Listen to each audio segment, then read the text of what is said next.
संध्या समय दीपक जलाने का तुम्हें बहुत बड़ा फल मिलेगा।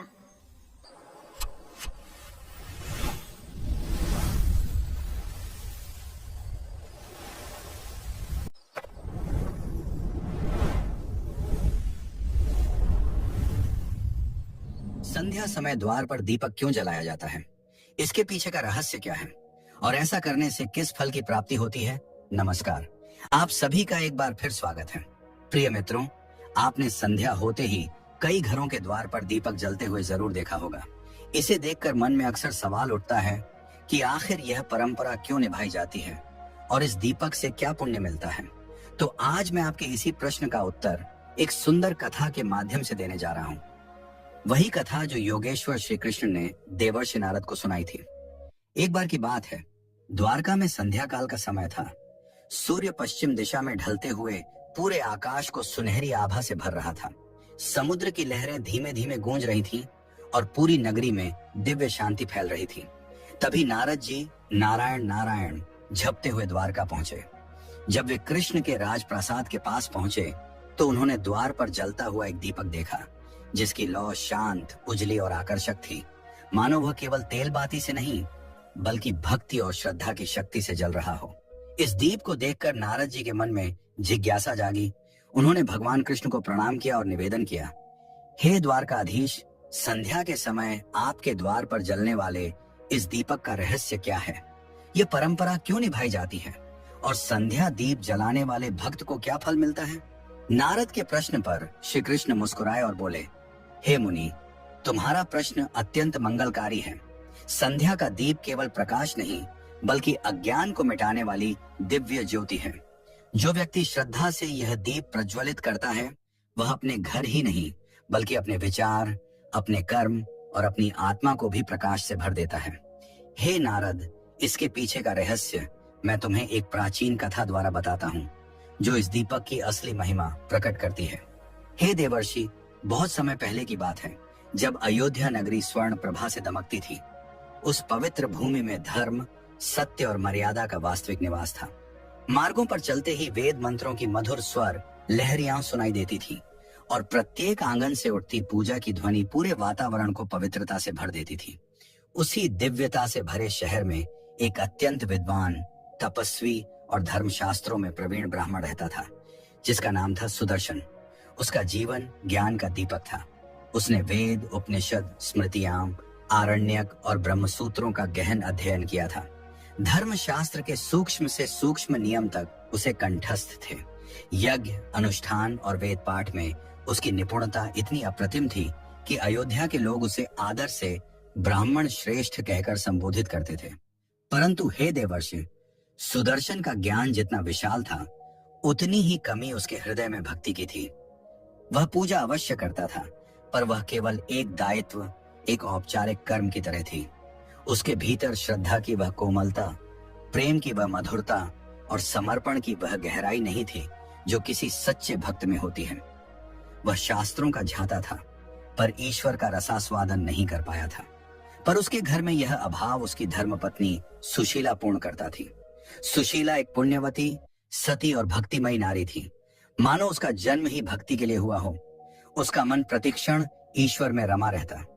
उसकी आंखों में भक्ति की अश्रुधारा अक्सर चमकती रहती और उसकी वाणी से हर समय भगवान विष्णु के नाम की मधुर गूंज निकलती। सुशीला अनुशासन का जीवंत रूप थी। प्रतिदिन ब्रह्म मुहूर्त में जब पूरा संसार निद्रा में लीन होता, तब वह उठ जाती, ठंडे जल से स्नान करती, स्वच्छ वस्त्र धारण करती और घर के मंदिर में एक दीप जलाकर अत्यंत श्रद्धा से भगवान विष्णु की आराधना करती। उसके भाव ऐसे पवित्र थे कि उसे देखकर लगता जैसे देवी लक्ष्मी स्वयं उसके हृदय में वास करती हूँ। सुबह, दोपहर या कोई भी समय सुशीला का मन हर क्षण भगवान में ही डूबा रहता था। विशेषकर जब संध्या होती और सूर्य देव धीरे धीरे अस्ताचल की ओर बढ़ते, तब उसकी भक्ति और भी तीव्र हो जाती। वह पूरे घर को लीप पोत कर साफ सुथरा करती, आंगन को ऐसे सजाती मानो कोई देवालय हो। फिर अपने मन को पूर्ण शुद्ध कर शांत भाव से द्वार के पास जाती और अपने दोनों हाथों से एक छोटा सा दीपक प्रज्वलित करती। उस दीपक की ज्योति केवल अंधकार नहीं, बल्कि जीवन के अज्ञान को हटाती प्रतीत होती थी। दीप जलाकर सुशीला अपने हाथ जोड़ती और प्रार्थना करती, हे प्रभु, यह दीप केवल मेरे घर के लिए नहीं, यह आपके चरणों में मेरी श्रद्धा का प्रकाश है। इसमें मैं अपना समर्पण, अपना भाव और अपनी भक्ति अर्पित करती हूँ। मित्रों, आगे भगवान श्री कृष्ण कहते हैं, हे देवर्षि, एक दिन संध्या का समय था। सुशीला रोज की तरह आंगन को लीप पोत कर द्वार पर बैठी थी। वह पूरे समर्पण से दीपक तैयार कर रही थी। उसने मिट्टी के छोटे से दीप में तिल का तेल डाला, रुई की बाती रखी और आंखें बंद कर भगवान का स्मरण करते हुए दिया प्रज्वलित किया। ठीक उसी क्षण उसका पति सुदर्शन वहां पहुंचा। सुशीला को देखकर वह उपहास भरे स्वर में बोला, हे वल्लभ, तुम यह दीप रोज क्यों जलाती हो? इससे क्या लाभ मिलता है? यह तो तेल की व्यर्थ बर्बादी है। मित्रों, पति के ऐसे कटु शब्द सुनकर सुशीला ने न क्रोध किया, न कोई कठोर उत्तर दिया। वह शांत हो गई और विनम्रता से बोली, हे स्वामी, यह दीप केवल तेल और बाती से नहीं जलता, यह मेरी श्रद्धा से प्रज्वलित होता है। यह मेरे हृदय की भक्ति का चिन्ह है। इससे घर में लक्ष्मी का आगमन होता है और धर्म का प्रकाश फैलता है। उसकी बात सुनकर सुदर्शन, जो अपने ज्ञान और तर्क के अभिमान में डूबा था, मुस्कुराते हुए बोला, हे वल्लभ, यदि यह दीप इतना प्रभावशाली है तो ठीक है, मैं भी देखना चाहता हूं कि क्या यह तुम्हें किसी संकट से बचा सकता है। मुझे तो यह सब अंधविश्वास ही लगता है। सुदर्शन की यह बात सुनकर सुशीला का मन दुख से भर गया, पर उसने फिर भी संयम नहीं छोड़ा। शांत स्वर में बोली, हे स्वामी, संकट के समय ही भक्ति की असली परीक्षा होती है, और जो भक्ति सच्ची होती है वह हर परीक्षा में सफल होती है। इतना कहकर वह अपने काम में लग गई। मित्रों, समय अपनी गति से आगे बढ़ता गया, परिस्थितियां बदली, और फिर एक दिन अचानक ऐसा हुआ जिसने सुदर्शन के जीवन की दिशा ही बदल दी। अयोध्या पर भयंकर अकाल का प्रकोप छा गया। महीनों तक आकाश सूना रहा। बादल आते पर बरसते नहीं थे। खेत सूख गए, तालाबों का जल समाप्त हो गया और धरती फटने लगी। पूरी नगरी भय और त्रास में डूब गई। अनाज के दाम आसमान छूने लगे। भूख से बच्चे रोते चिल्लाते, माता पिता असहाय होकर उन्हें देखते। अकाल इतना विकराल हुआ कि राजमहल तक में अन्न की कमी होने लगी। मित्रों, आगे श्री कृष्ण कहते हैं, हे देवर्षि, वह विपत्ति सुदर्शन के घर को भी नहीं बख्श सकी। जहां कभी यज्ञों का धुआं उठता था, वहां अब चूल्हा तक ठंडा पड़ा था। वेद पाठ की मधुर ध्वनि अब भूख की कराह में दब चुकी थी।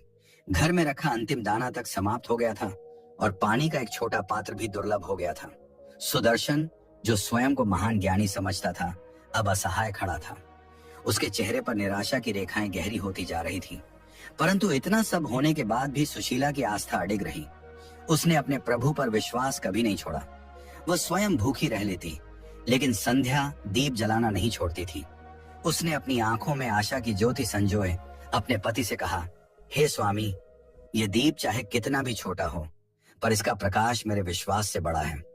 जब तक यह दीप जलता रहेगा, कोई विपत्ति हमें छू भी नहीं पाएगी।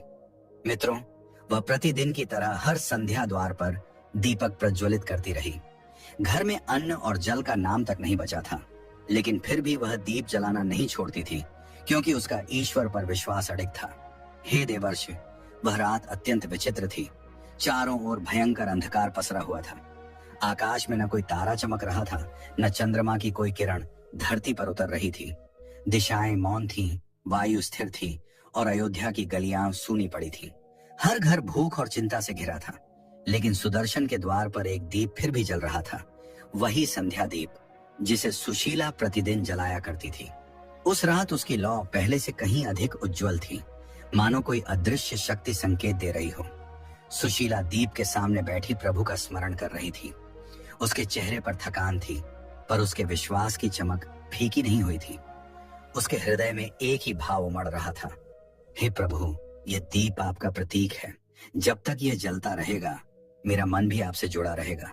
वह मन ही मन प्रार्थना में डूबी थी कि तभी अचानक वातावरण में कुछ विलक्षण घटित हुआ।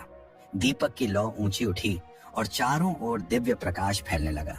सुशीला चकित होकर इधर उधर देखने लगी। उसे समझ नहीं आ रहा था कि यह क्या हो रहा है। तभी उसकी दृष्टि द्वार पर पड़ी। वहां एक अलौकिक तेजोमयी स्त्री खड़ी थी। उनका रूप इतना दिव्य था कि उसका वर्णन करना कठिन था। उनके वस्त्र स्वर्ण सी चमक रहे थे, नेत्रों से करुणा की कोमल किरणें निकल रही थीं और उनके चरणों के स्पर्श से भूमि पर पुष्प खिल उठे थे। हे देवर्षि, वह कोई साधारण नारी नहीं थी। वह स्वयं धन और सौभाग्य की अधिष्ठात्री देवी महालक्ष्मी थी। लक्ष्मी जी को देख सुशीला का हृदय भक्ति से उमड़ पड़ा। उसने तुरंत दोनों हाथ जोड़ दिए। उसकी आंखों से आंसू बह निकले। वह कुछ बोल भी न सकी, बस श्रद्धा से झुककर देवी के चरणों में गिर पड़ी। माता लक्ष्मी ने करुणा भरी दृष्टि से उसे उठाया और मधुर स्वर में कहा, पुत्री सुशीला, उठो। तुम्हारी भक्ति ने मुझे अत्यंत प्रसन्न किया है। कठिनतम समय में भी तुमने अपने नियम को नहीं छोड़ा। जब संसार भय और भूख से कांप उठा, तब भी तुम्हारे दीप की ज्योति बुझने नहीं दी। तुम्हारा यह दीप नहीं केवल तुम्हारे घर को, बल्कि इस संसार को भी प्रकाश देता है। मांगो, तुम्हें कौन सा वर चाहिए। देवी के इन वचनों को सुनकर सुशीला ने हाथ जोड़कर कहा, हे माँ, मुझे न धन चाहिए, न वैभव, न कोई रत्न। मुझे बस इतना वरदान दीजिए कि मेरे घर का दीप कभी ना बुझे।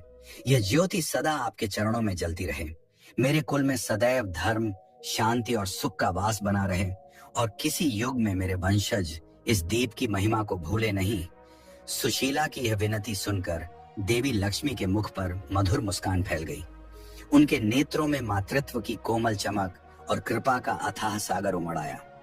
उन्होंने अपना उज्जवल हाथ सुशीला के सिर पर रखा और मधुर स्वर में कहा, तथास्तु पुत्री, तुम्हारे घर में सदैव प्रकाश रहेगा। यह दीप कभी नहीं बुझेगा और जो भी मनुष्य संध्या के समय श्रद्धा और भक्ति से दीप जलाएगा, उसके जीवन से दरिद्रता, रोग और भय दूर हो जाएंगे। उसके घर में मेरा स्थायी वास होगा और देवता स्वयं उसकी रक्षा करेंगे। यह दीप केवल तेल का नहीं, श्रद्धा का प्रतीक है। जो इसे सच्चे भाव से जलाएगा, उसका जीवन प्रकाश से भर उठेगा। ये कहते कहते देवी का स्वर मंद पड़ने लगा। उनके चारों ओर का तेज और भी प्रखर हो गया और अगले ही क्षण माता लक्ष्मी अदृश्य हो गईं।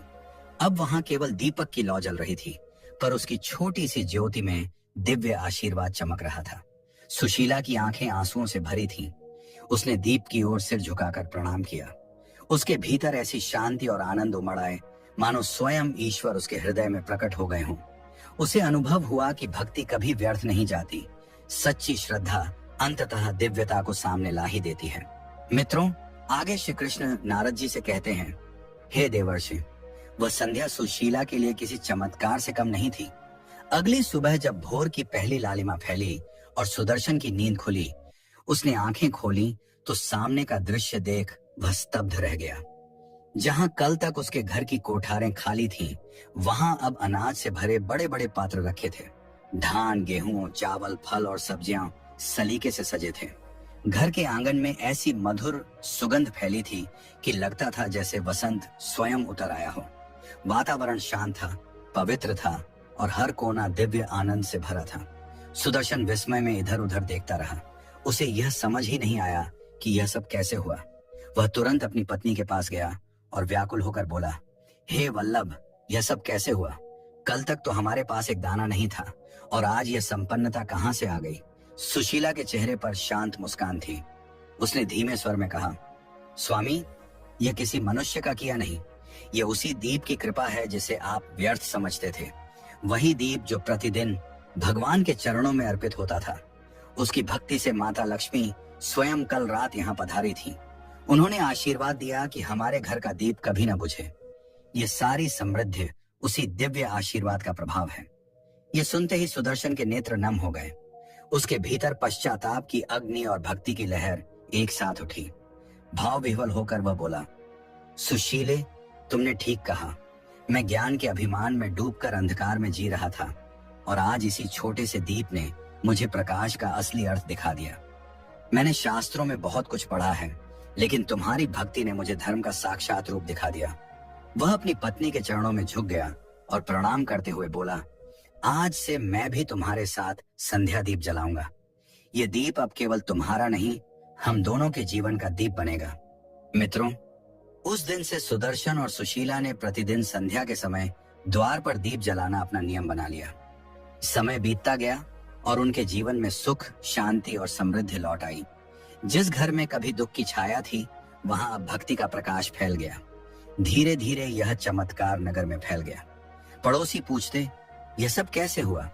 सुशीला मुस्कुराकर उत्तर देती, संध्या का दीप केवल घर को नहीं, हृदय को भी प्रकाशवान करता है।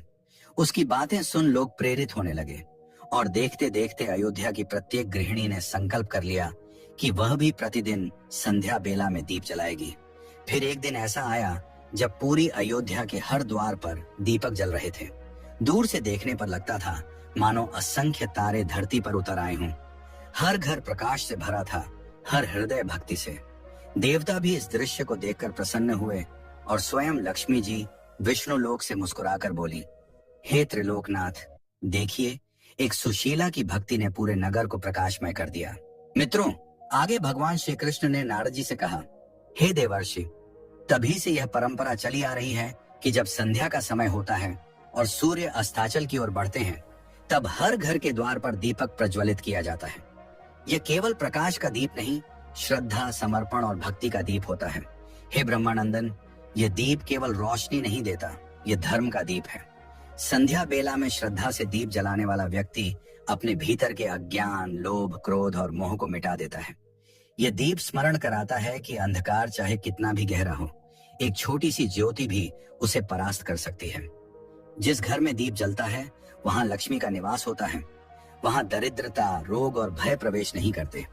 जो दीपक श्रद्धा से द्वार पर जलाया जाता है वह सभी पापों का नाश करता है और नकारात्मक शक्तियों को घर में प्रवेश नहीं करने देता। इससे घर में सुख, शांति और समृद्धि बनी रहती है। कृष्ण जी की दिव्य कथा सुनकर नारद जी का हृदय भाव विभोर हो उठा। उन्होंने कहा, हे प्रभु, आपके श्रीमुख से यह कथा सुनकर मैं धन्य हो गया।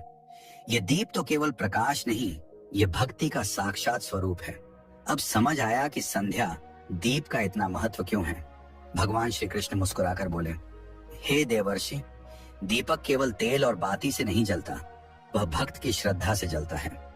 जो दीप प्रेम से जलाया जाता है वही मनुष्य के लिए स्वर्ग के द्वार खोलता है।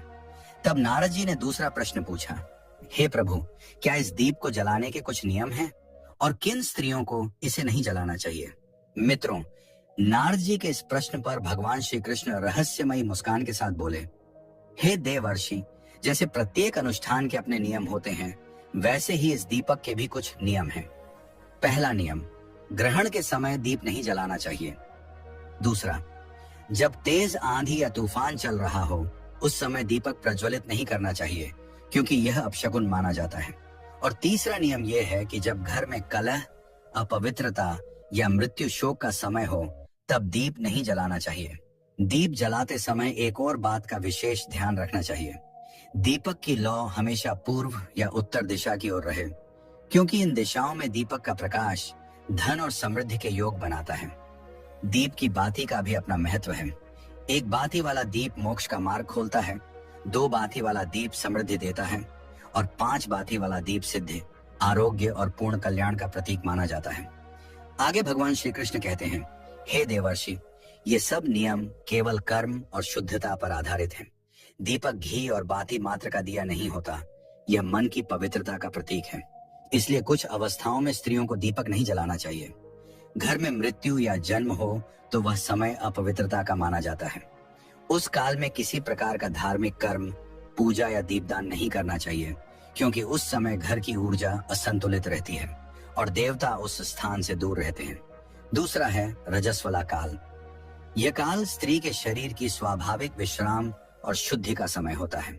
शरीर और मन को स्थिरता देने के लिए इस दौरान पूजा, व्रत या दीपदान वर्जित कहा गया है।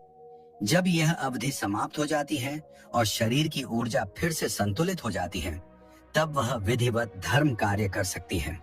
तीसरी अवस्था है क्रोध, अशांति या गहन शोक। जब मन अशांत हो, क्रोधित हो या दुख से भरा हो, तब दीपक नहीं जलाना चाहिए, क्योंकि दीप तभी प्रभावी होता है जब मन शांत और श्रद्धा से भरा हो।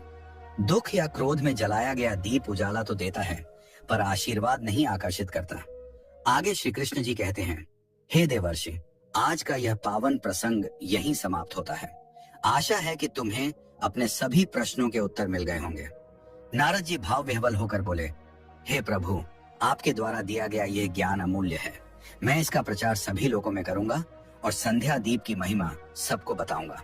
प्रिय मित्रों, इसी प्रकार आज की यह पवित्र कथा समाप्त होती है।